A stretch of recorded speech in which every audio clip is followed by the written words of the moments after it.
Online class में एक बार फिर से आपका स्वागत है।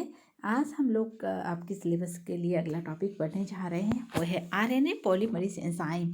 आरएनए पॉलीमरेज एंजाइम क्या है, प्रोकैरियोटिक और यूकैरियोट में कौन कौन से प्रकार के आरएनए पॉलीमरेज एंजाइम पाए जाते हैं, इसके क्या फंक्शंस हैं, उसकी बात हम इस वीडियो में डिटेल से करेंगे।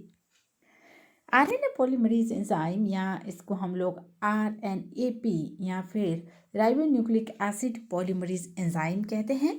ये एक मल्टी सब यूनिट एंजाइम है और ट्रांसक्रिप्शन के दौरान ये आरएनए के नए स्ट्रैंड के निर्माण करने में सक्षम होता है। जब डीएनए से जो डीएनए है, डीएनए से क्या बनता है, आरएनए बनता है। तो डीएनए से आरएनए बनाने में महत्वपूर्ण भूमिका निभाने वाले इस एंजाइम को हम आरएनए पॉलीमरेज एंजाइम कहते हैं। आरएनए पॉलीमरेज एंजाइम मल्टी सब यूनिट से मिलकर बना हुआ एंजाइम होता है। ये एंजाइम डीएनए जो सब स्ट्रैंड है उसमें 5 to 3 डायरेक्शन में एमआरएनए निर्माण के लिए जिम्मेदार है, यानी कि डीएनए को 3 to 5 रीड करता है और एमआरएनए को 5 to 3 डायरेक्शन में ये निर्माण करता है।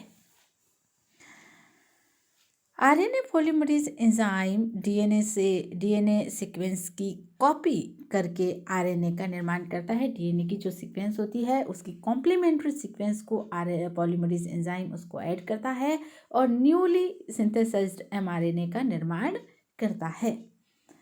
During transcription, the RNA polymerase is a contemporary to the template DNA that is in direction 5 to 3 prime में synthesis करता है। The enzyme RNA polymerase interact with the protein to enable it to function and catalyze the synthesis of RNA. RNA polymerase enzyme सभी cell में पाया जाता है, लेकिन इनका कंपोजिशन जो है वो अलग अलग टैक्सा में अलग अलग हो सकता है। जैसे हम बैक्टीरिया की बात करें तो केवल एक ही प्रकार का RNA polymerase enzyme bacterial cell में पाया जाएगा, लेकिन यूकैरियोट की हम बात करें तो उसमें 3 तरह के अलग अलग प्रमुख एंजाइम पाए जाते हैं। पादपों की हम बात करेंगे या फिर तो वहाँ 5 तरह के पॉलीमरेज एंजाइम पाए जाएंगे। सबसे पहले हम प्रोकैरियोटिक आरएनए पॉलीमरेज की बात करते हैं। प्रोकैरियोटिक आरएनए पॉलीमरेज केवल एक सिंगल प्रकार का होता है और ये एक सिंगल आरएनए पॉलीमरेज एंजाइम सभी प्रकार के आरएनए, एमआरएनए, टीआरएनए, आरआरएनए और एसआरएनए के सिंथेसिस में महत्वपूर्ण भूमिका निभाता है। तो ध्यान में ये रखना है, आप कई कॉम्पिटिटिव एग्जामों में प्रश्न भी पूछते हैं।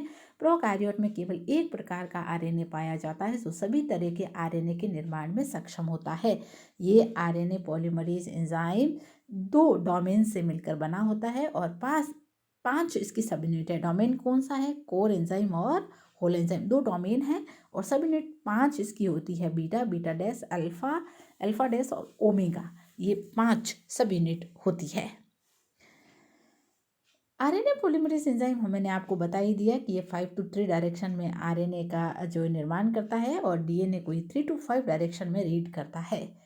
इसके लिए जो न्यूक्लियोटाइड रिक्वायर्ड होंगे, ये कौन कौन से न्यूक्लियोटाइड का एडिशन करता है डीएनए टेम्पलेट पर, एडेनिन, गुआनिन, साइटोसिन और यूरेसिल का डीएनए में थायमिन होता है और आरएनए में यूरेसिल होता है। तो इन न्यूक्लियोटाइड का एडिशन करके एक न्यूली सिंथेसाइज्ड एमआरएनए का निर्माण करेगा डीएनए टेम्पलेट पर।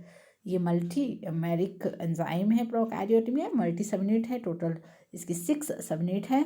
अल्फा 2 आइडेंटिकल अल्फा सब यूनिट है, 2 बीटा, बीटा और बीटा डैश और ओमेगा। एक 6th फैक्टर जो होता है वो ओमेगा होता है। वैसे तो 5 सब यूनिट्स हैं, ओमेगा जरूरी नहीं है, सॉरी सिग्मा फैक्टर जो होता है वो ज़रूरी नहीं है। सिग्मा फैक्टर जो है, देखें आप लोग, यह यहाँ पर मैंने दिखाया है। आप लोग ये पूरा जब एंजाइम यहाँ होगा तो इसको हम कोर एंजाइम कहते हैं, लेकिन सिग्मा फैक्टर को जब रिमूव कर देंगे तो बाकी जो बचा हुआ एंजाइम होगा वो क्या कहलाएगा, होलो एंजाइम कहलाएगा। यहाँ पर आप देखिए, जब ई कोलाई के आरएनए पॉलीमरेज की हम बात करते हैं, जब केवल 5 सब यूनिट यहाँ पर इसमें अगर है, बीटा, बीटा डैश, अल्फा और इसके पीछे जो सब यूनिट रह जाती है ओमेगा, तो ये कहलाता है आपका कोर एंजाइम। ये पॉलीमराइजेशन एक्टिविटी यानी कि न्यूक्लियोटाइड एडेनिन, गुआनिन, साइटोसिन और यूरेसिल को जोड़ने का काम करती है ये सारी सब यूनिट्स।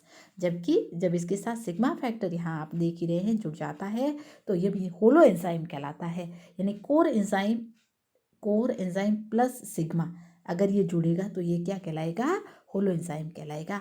सिग्मा जो फैक्टर होता है, जब डीएनए टेम्पलेट पर ट्रांसक्रिप्शन शुरू होता है तो आरएनए पॉलीमरेज के लिए बाइंडिंग स्थल की पहचान या जो प्रोमोटर स्थल होता है उसकी पहचान सिग्मा फैक्टर द्वारा की जाती है और यहीं से ट्रांसक्रिप्शन की क्रिया शुरू होती है।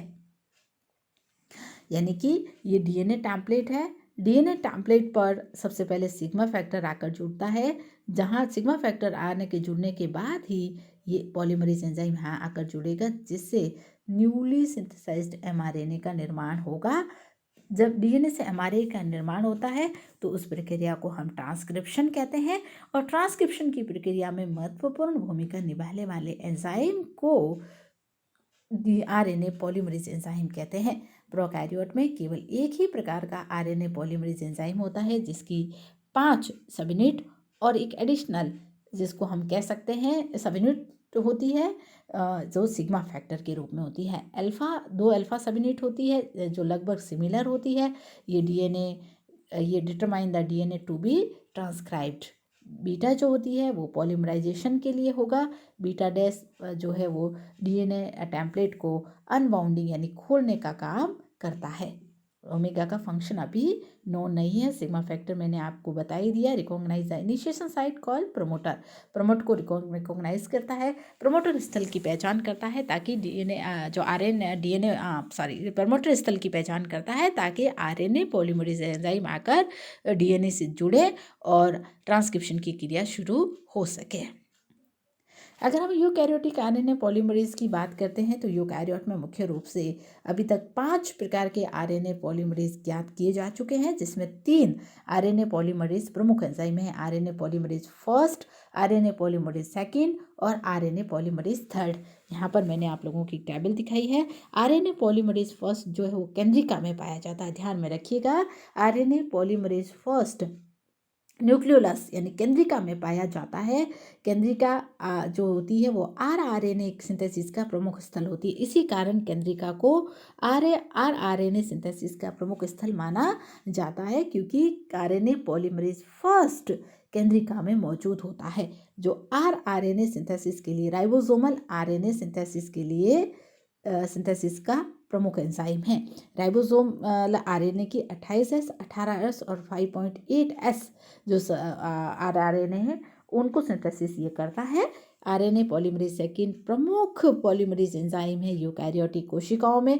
मुख्य एंजाइम है, मुख्य इसीलिए माना गया है क्योंकि ये एमआरएनए सिंथेसिस के लिए जिम्मेदार होता है और एमआरएनए से ही सेल की फंक्शनल यूनिट प्रोटीन का क्या होता है, निर्माण होता है। इस कारण आरएनए पॉलीमरेज एंजाइम को प्रमुख एंजाइम माना गया है। क्योंकि डीएनए से जो सबसे पहले आरएनए बनता है उसको हम एचएनआरएनए कहते हैं।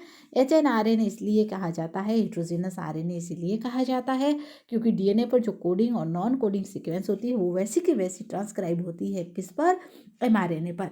लेकिन चूंकि ये बहुत बड़ा आरएनए होता है जिसमें कोडिंग सीक्वेंस भी है और नॉन कोडिंग सीक्वेंस भी है, तो इस कोडिंग और नॉन कोडिंग सीक्वेंस को रिमूव, जो नॉन कोडिंग सीक्वेंस है उसको रिमूव करने के लिए फंक्शनल एमआरएनए जो है वो आगे बनता है। और ये जो फंक्शनल एमआरएनए है वही आगे जाकर किसका निर्माण करता है, प्रोटीन का निर्माण करता है। आरएनए पॉलीमरेज थर्ड एंजाइम जो है वो 5S आरएनए और टीआरएनए सिंथेसिस के लिए प्रमुख एंजाइम होता है।